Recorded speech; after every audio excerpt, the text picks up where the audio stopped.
Well, I recently took a look at an NBA.com article that spoke about the recent trades that wound up delivering these teams championships. Yeah. So we're going to go ahead and go over these in the order that the trades all took place. And first up, there's two trades with the Toronto Raptors. Yeah. So Marc Gasol to the Raptors, and back in 2019, Toronto defeated Golden State. Yeah. They had traded three players, a 2024 second round pick, and Raptors coach Nick Nurse predicted that Gasol would become a settling force during postseason play. Yeah. He also started all 24 games coming in, and he averaged 9.4 points, 6.4 rebounds, and 1.1 blocks. His production in the finals, 12 points and 7.3 rebounds, with a postseason high 20 points in the first game. How much was the postseason play of Gasol a lifesaver for the Raptors? It was a big lifesaver. Like I said, he's just one of those players. And isn't he related to Paul Gasol? I think so. Yeah, I think they probably have some. So he gets it from him. I mean, if we look at Paul, he with the Lakers, they made history. So yeah, he's definitely following behind his footsteps. Yeah, this particular season, Gasol was actually better in the playoffs than the regular season. Do you think he just needed time to settle in with a new city and a new team? Yeah, like I said, every player has to do that. At least some time to adapt. Even though they're at the skill set level of the players, but they still have to adapt to the chemistry and build everything like that. So. And then up next, we were just talking about him, Kawhi Leonard to the Raptors. Yeah. This was another Toronto trade that helped them defeat Golden State back in 2019. Yep, I remember that game. And he played a major factor in that game. And Leonard, he was also helped out because him and Danny Green went north from San Antonio all the way up to Toronto, Canada. So having his teammate there was helpful for him. So do you remember his game winner in the Eastern Conference Finals over Joel Embiid? I sure do remember that. That was a crazy, game for them. And, like I said, shout out to Kawhi because he gave everything to that team. Yeah, it was a Game 7 game winner and a buzzer beater over Embiid, and it actually bounced off the rim 4 times, and this was the first of its kind ever in Game 7 NBA history to win at the end. Definitely. And Golden State didn't stand a chance. How much of a factor was Leonard? He was a major factor. And honestly, without him being in that game, it probably would have been a different story. Like I said, Kawhi, when he's healthy and he's a monster. He's dangerous right now. So, yeah. And then up next, we've got Anthony Davis to the Lakers. And in 2020, Los Angeles defeated Miami. And this was in the bubble. Do you wish that Davis was still playing for the Pelicans? No.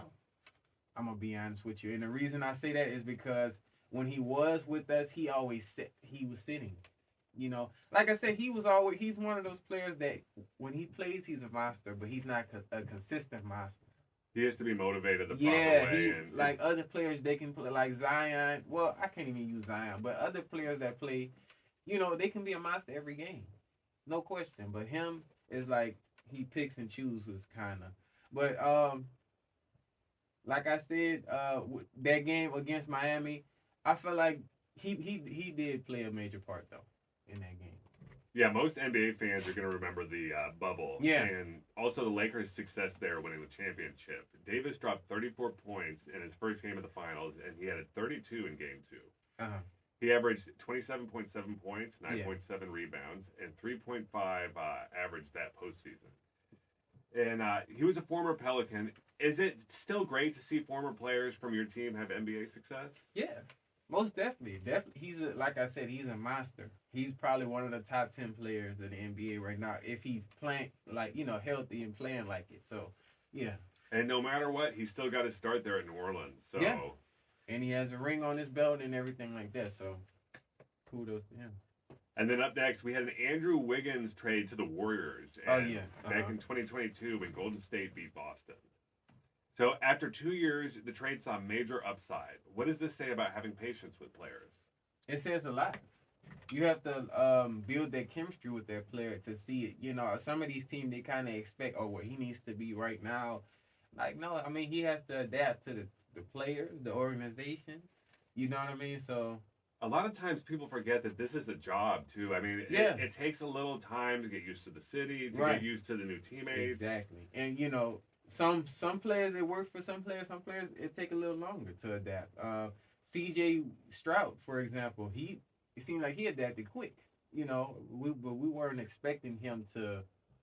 As soon as it clicked for him this last season, then there was no stopping. And this was his first year, so like I said, it just depends on the player. Yeah, for Golden State, their championship in 2022, Wiggins was second on the team in minutes and fourth in points scored. Oh yeah, he carried them that year for sure. In the playoffs, Wiggins was taking on players like Luka Doncic and Jason Tatum. What does this say about his talent? It says a lot. The fact that he can be able to play with those type of players that have been in the league and been playing, and yeah, it says a lot about him. And then up next, we've got the Drew Holiday to Milwaukee Bucks. Oh yeah. And then in 2021, Milwaukee defeated Phoenix, and that was a pretty good series to begin. But then Milwaukee just took off with that for the second half.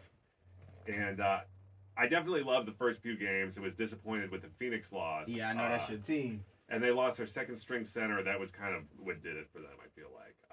Yeah. So Holiday is a former Pelican. Was it again nice to see Holiday produce with another team? Oh yeah. And like I said, if he was to come back to the Pelicans, we'll be unstoppable. Like he's a defensive force. The way he thinks, his mindset as far as basketball. Yeah. And I think he's fitting real good with the Celtics right now. So if he's happy, that's good. Yeah, for 2 seasons before the championship, Milwaukee had the best regular season record. And in the playoffs, Holiday was able to average 17.3 points, 5.7 rebounds, 8.7 average. And so we know what you had said about Davis, but would you welcome Holiday back to the Pelicans? Most definitely. Most definitely. He's more of an asset, and Davis is more of a liability to me. Right. Yeah, so I definitely add him. No question. But if we kind of look at Milwaukee's season right now, man, with their new coach, they haven't been winning games. You feel like that's gonna be a problem? Yeah, we were talking about this a few weeks back, and it was like it wasn't totally apparent why that they had made the change. Right. They weren't doing like bad to start the season. Winning. So I don't know, but I'll give him some time to adapt for sure. And then up next, we've got Aaron Golden to the Nuggets. And in 2023, Denver defeated Miami. Yeah.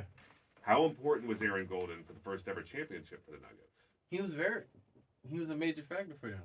Yeah, very important for them. And the fact that you could beat Miami 4-1, yeah, it says a lot. Did it benefit Gordon to take a smaller role playing in Denver next to Josek and Jamal Murray? Yeah, because like I said, it's not about being the star player. It's about winning the championship, getting that ring. So sometimes you have to take certain sacrifices to take a role on a team. Yeah, you know what I mean? And there's nothing wrong with that. Like I said, you're still a star player. So. Yeah, it was year 2 when Gordon brought Denver the championship. Yeah. And his postseason numbers, 13.3 points per game, 6 rebounds, and 2.6 average. So this was through 20 playoff games.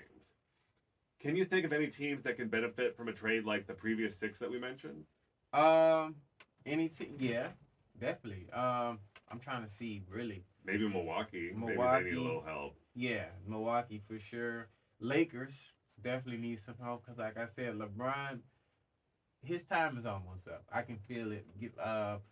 He's not really, he's doing what he can, but he needs somebody to kind of take over his role and kind of carry the Lakers because they're a really young team right now, and they kind of need that veteran to kind of get everybody together. Yeah, a mentor, kind of a role model to show everybody, like, this is how it's done. Yeah, for sure. Y'all, please let us know about that in the comments. Yeah. What you think, if you think any NBA teams need new players or how it's going. Yeah. J&J Sports, coming to y'all with more in 2024.